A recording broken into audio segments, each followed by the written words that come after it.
حضور صلی اللہ تعالی علیہ وسلم نے فرمایا جو شخص بیماری سے فوت ہوا،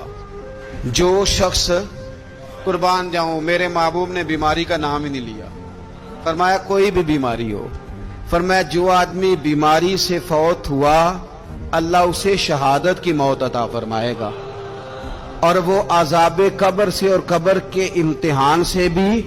محفوظ رہے گا، اور حضور فرماتے ہیں اس کو صبح اور شام جنت کے باغوں میں سے رزق دیا جائے گا۔